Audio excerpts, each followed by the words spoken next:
मंगल भवन मंगल हारी, द्रवाउ सुदशरथ अजिर बिहारी। करहि जाई तपुशैल कुमारी, नारद कहा सो सत्य विचारी। मातु पितहि पुनियह मत भावा, तपु सुख प्रद दुख दोष न शावा। हे पार्वती, नारद जी ने जो कहा है उसे सत्य समझकर तू जाकर तप कर। फिर यह बात तेरे माता पिता को भी अच्छी लगी है। तप सुख देने वाला और दुख दोष का नाश करने वाला है। तप बल रचई प्रपंच विधाता, तप बल विष्णु सकल जग त्राता। तप बल शंभु करहि संहारा, तप बल से सुधरई मही भारा।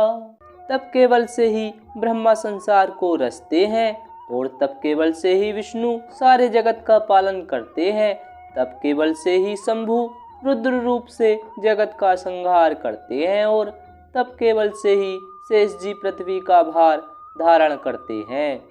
तप आधार सब सृष्टि भवानी, करहि जाई तपु अस जिय जानी। सुनत वचन विस्मित महतारी, सपन सुनाएऊ गिरि हकारी।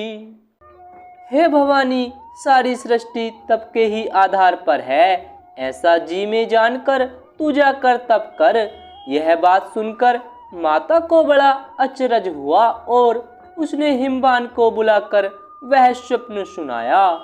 मातु पितहि बहुविधि समुझाई, चली उमा तप हित हर साई।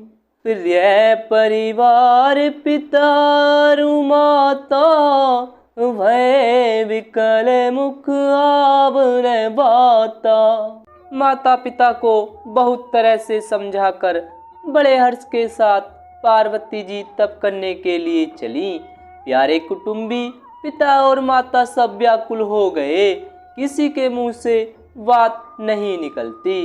वेद शिरा मुनि आई तब, सबहि कहा समुझाई रामा, सबहि कहा समुझाई।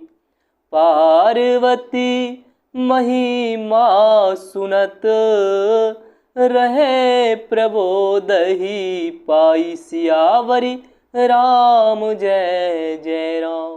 तब वेद शिरा मुनि ने आकर सबको समझाकर कहा। पार्वती जी की महिमा सुनकर सबको समाधान हो गया। उरे धरि उमा प्राणपति चरना, जाई विपिन लागी तपु करना। अति सुकुमार ने तनु तप जोगु, पति पद सुमरी तजेऊ सबु भोगु। प्राणपति शिव जी के चरणों को हृदय में धारण करके पार्वती जी वन में जाकर तप करने लगी।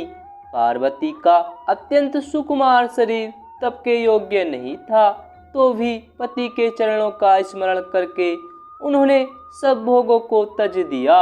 नित नव चरण उपजे अनुरागा, विसरी देह तपहि मनु लागा।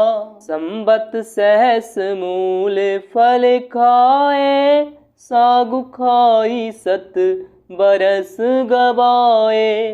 स्वामी के चरणों में नित्य नया अनुराग उत्पन्न होने लगा और तप में ऐसा मन लगा कि शरीर की सारी सुध विसर गई। 1000 वर्ष तक उन्होंने मूल और फल खाए, फिर 100 वर्ष साग खाकर बिताए। कछु दिन भोजन बारी बताशा, किए कठिन कछु दिन उपवासा। वेल पाती मही परई सुखाई, तीन सहस संबत सोई खाई।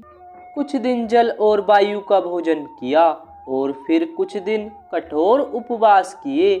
जो बेलपत्र सूख कर पृथ्वी पर गिरते थे 3000 वर्ष तक उन्हीं को खाया। पुनि परिहरे सुखाने ऊपर ना, उमाही नामु तब भयउ अपरना। देखी उमाही तप खीन शरीरा, ब्रह्म गिरा भय गगन गभीरा। फिर सूखे पर्ण पत्ते भी छोड़ दिए। तभी पार्वती का नाम अपर्णा हुआ। तब से उमा का शरीर क्षीण देखकर आकाश से गंभीर ब्रह्मवाणी हुई।